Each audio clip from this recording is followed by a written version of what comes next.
ஒரு சூப்பரான டேஸ்ட்டில் வெண்டைக்காய் புளிக்குழம்பு எப்படி செய்கிறதுன்னு பார்க்கலாம். Welcome to spicy recipes Tamil. First time சேனலில் பார்க்குறவங்க சப்ஸ்கிரைப் பண்ணி பெல் ஐக்கானில் ஆல்ன்ற ஆப்ஷனை கிளிக் பண்ணிக்கோங்க. இப்போது ஒரு கடாயில் 1.5 டேபிள் ஸ்பூன் அளவுக்கு எண்ணெய் ஊற்றிக்கலாம். எண்ணெய் நல்லா காஞ்சதுக்கப்புறமா கட் பண்ண வெண்டைக்காவை சேர்த்துக்கலாம். கூடவே 1 டீஸ்பூன் அளவுக்கு உப்பு சேர்த்துட்டு நல்லா வதக்கி விட்டுக்கலாம். உப்பு சேர்த்து வதக்கிறப்ப காயில் நல்லா உப்பு சார்ந்து குழம்பும் நல்லா ருசியாக இருக்கும். இப்போது 5 நிமிஷம் ஆகிருச்சு. வெண்டைக்காய் எல்லாமே நல்லா வதங்கி வந்துருச்சு. லைட்டாக கலர் மாதிரி வந்திருக்கு. இந்த ஸ்டேஜில் ஒரு பிளேட்டில் எடுத்து வச்சுக்கலாம். இப்போது அதே கடாயில் 1.5 டேபிள் ஸ்பூன் அளவுக்கு எண்ணெய் ஊற்றிக்கலாம். எண்ணெய் நல்லா காஞ்சதும் 1 டீஸ்பூன் அளவுக்கு கடுகு உளுந்தம் பருப்பு சேர்த்து நல்லா வெடிக்க விட்டுக்கலாம். கடுகு நல்லா வெடித்ததுக்கப்புறமா 1/2 டீஸ்பூன் அளவுக்கு வெந்தயம் சேர்த்துக்கலாம். வெந்தயமும் நல்லா வெடித்து வரணும். இப்போ இது கூட 10 சின்ன வெங்காயத்தை சின்னதாக கட் பண்ணி வச்சுருக்கேன். அதையும் சேர்த்துக்கலாம். சேர்த்துட்டு கூட ஒரு கொத்து கருவேப்பிலை சேர்த்துக்கலாம்.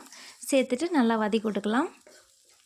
வெங்காயம் நல்லா பொன்னிறமாக வதங்கி வரணும். எப்போவுமே வெண்டைக்காய் குழம்புக்கெலாம் இந்த மாதிரி சின்ன வெங்காயம் சேர்க்குறப்ப டேஸ்ட் ரொம்ப நல்லாயிருக்கும். இப்போ வெங்காயம் நல்லா வதங்கி வந்துருச்சு. இப்போ இது கூட 2 தக்காளியை கட் பண்ணி சேர்த்துக்கலாம். ஒரு பச்சை மிளகாவை 2ஆக கட் பண்ணி வச்சுருக்கேன். அதையும் சேர்த்துக்கலாம். கூடவே 1 டீஸ்பூன் அளவுக்கு உப்பு சேர்த்துட்டு நல்லா கலந்து விட்டுக்கலாம். உப்பு சேர்த்து வதக்கிறப்ப தக்காளி நல்லா டக்குன்னு வெந்து வந்துடும். நல்லா கலந்து விட்டுட்டு மூடி போட்டு ஒரு 2 நிமிஷம் வேக வச்சுக்கலாம்.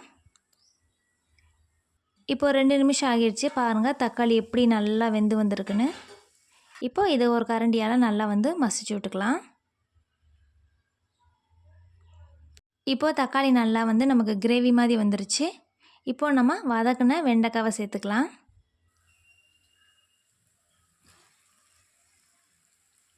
இப்போ இது கூடவே கொஞ்சமாக பெருங்காயத்தூள் சேர்த்துக்கலாம். 1/4 டீஸ்பூன் அளவுக்கு. 1/4 டீஸ்பூன் அளவுக்கு மஞ்சள் தூள். 1.5 டேபிள் ஸ்பூன் அளவுக்கு வீட்டில் அரைச்ச குழம்பு மிளகாய் தூள் சேர்த்துக்கலாம். சேர்த்துட்டு அடுப்பை சிம்மில் வச்சுட்டு நல்லா கலந்து விட்டுருங்க. மசாலாலாம் ஒரு எண்ணெயிலேயே ஒரு 2 நிமிஷத்துக்கு நல்லா வதங்கி வரணும். இப்போ இது கூட நம்ம புளி தண்ணி சேர்த்துக்கலாம். ஒரு லெமன் சைஸ் அளவு புளியை கரைச்சி வச்சுருக்கேன். அதை சேர்த்துக்கலாம். கூடவே 2 கப் அளவு தண்ணி சேர்த்துக்கலாம்.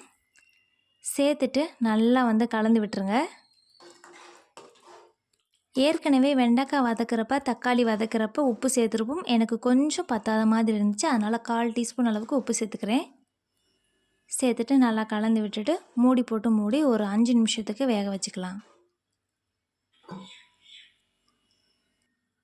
இப்போது 5 நிமிஷம் ஆகிருச்சு. குழம்பு பாருங்கள் நல்லா எண்ணெய் பிரிஞ்சு சூப்பராக வெந்து வந்துருச்சு. அவ்வளோதான், நம்மளோட சூப்பரான சுவையான வெண்டைக்காய் புளிக்குழம்பு தயாராகிருச்சு. நீங்களும் இதே மாதிரி அளவுகளோடு கண்டிப்பாக செஞ்சு பாருங்கள். வீடியோ பிடிச்சிருந்தால் லைக்ஸை சப்ஸ்கிரைப் பண்ணிக்கோங்க மக்களே.